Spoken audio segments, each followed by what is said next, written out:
So now we're gonna be dealing with scripting. Scripting is an essential ingredient in all applications you make in Unity. Most applications need scripts to respond to input from the player and to arrange for events and the gameplay to happen when they should. Beyond that, scripts can be used to create graphical effects, control the physical behavior of objects, or even implement a custom AI system for characters and the game. The section explains the main concepts that apply to scripting in Unity. So we have the setting your scripting environment, scripting concept, important classes, Unity architecture, plugins, and the C# job system.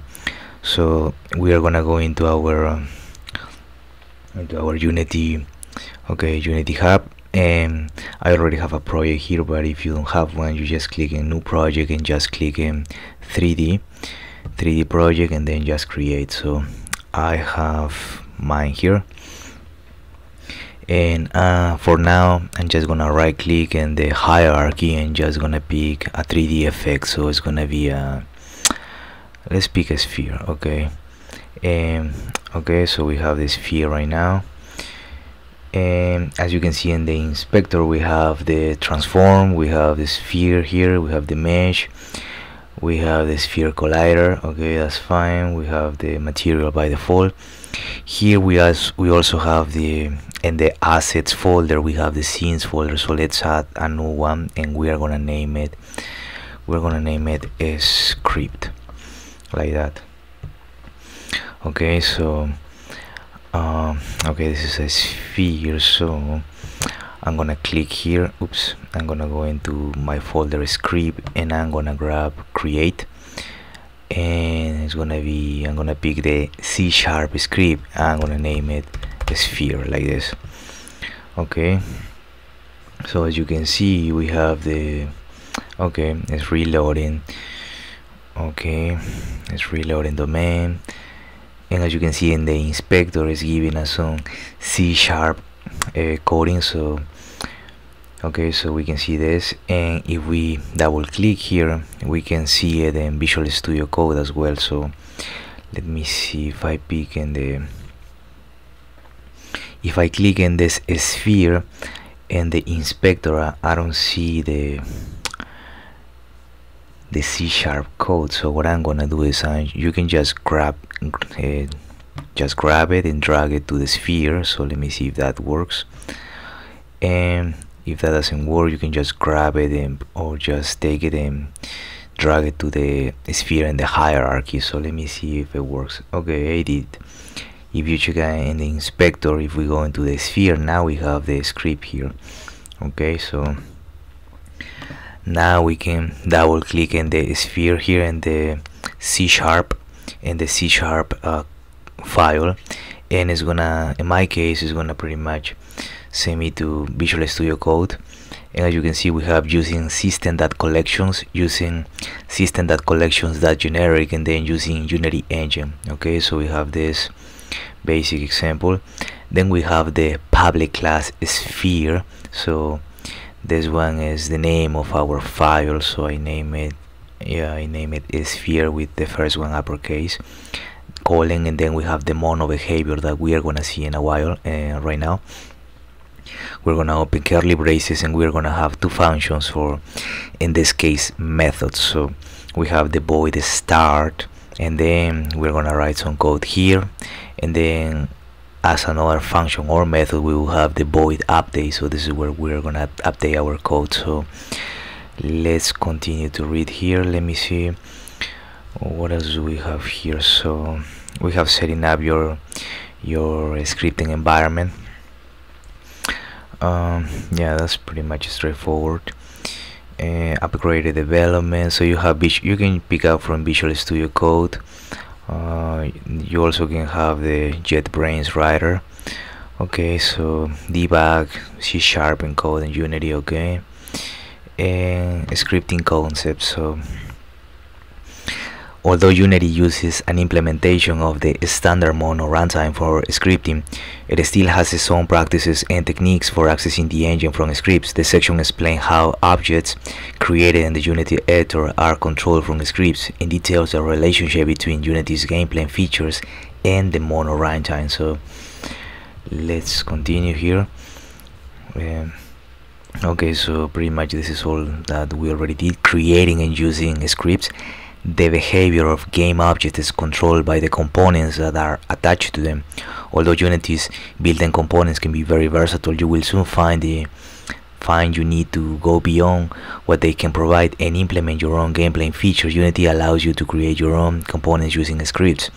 This allows you to trigger game events, modify components properties over time, and respond to user input in any way you like. So Unity supports the C# programming language natively. C# is an industry standard language similar to Java or C++. And again, we are not gonna go in full detail into what is C#, how to use it, but just the basic, so you can pick up and start writing some C# code. So in addition to this, many other .NET languages can be used with Unity. Okay, learning the art of programming and use this particular language is beyond the scope. Okay, now creating the script.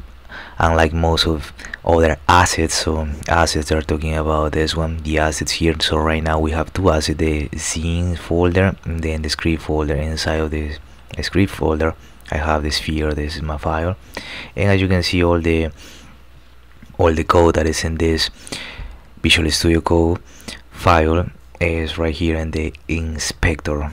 So we have the two functions or methods, void void start and then void update.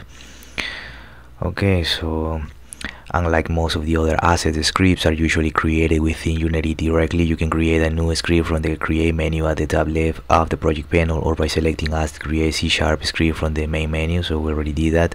The new script will be created in whichever folder you have selected in the project panel. The new script file will be selected, prompting you to enter a new name. So yeah, in our case I name it sphere because I was gonna add it to this sphere. So yeah, you have to have some, just be creative with your names. If you, I don't know, maybe you are creating a dragon or a warrior, yeah, you name it dragon, warrior, whatever. Okay, so it is a good idea to enter the name of the script at the point rather than editing later. The name that you enter will be used to create the initial text inside of the file as described below. As you can see, we have the public class in the name of our script is sphere with the uppercase letter sphere, so uppercase letter S, calling mono behavior. Okay, so anatomy of a script file. When you double click a script asset in Unity, so it will send you to the Visual Studio Code. It will open in a text editor. By default, Unity will use Visual Studio Code, but you can select any editor you like from the external tools panel in the Unity preference. Go to Unity preferences. The initial contents of the file will look something like this. So this is what we already checked out. So you can see in your Visual Studio Code, or if you go into the inspector, you can see it to the right hand, assembly information. Okay, so as you can see, we have a sphere and it's mono script import settings. So we have that. And if we go to game, okay, so we have game. And okay, so right now nothing is happening. Let's say you click play. Okay, so nothing is happening because we have just an empty, this is pretty much, we have no code inside of the void method, the start method or the update method. Okay, so but if you go into the console, so we have some clear, collapse, error pause, so we have that. And let's continue in the scene. You can also pick in the main camera for now, so the main camera is focusing to the scene. If I go into the sphere now, okay, so again I can see script here, that's fine. And let me see, a script makes its connection with the internal working of Unity by implementing a class which derives from the built-in class called mono behavior. So this is the one that we are checking here, mono behavior. Okay, you can think of a class as a kind of blueprint for creating new component type that can be attached to game objects. Each time you attach a script component to a game object, it creates a new instance of the object defined by the blueprint. The name of the class is taken from the name you supplied when the file was created. The class name and file name must be the same to enable the script component to be attached to the game object. So That's the reason that we name it here. So, well, first of all, here we name it a sphere, and it's pretty much the same name that it has here. So if I change the name here, I will change it also here. It will be recommended to do that. Okay, the main things to know, however, are the two functions defined inside of the class. The update function, okay, so the update function is the place to put code that will handle the frame update for the game object. So this might include movement, triggering actions, and responding to user input, basically anything that needs to be handled over time during gameplay.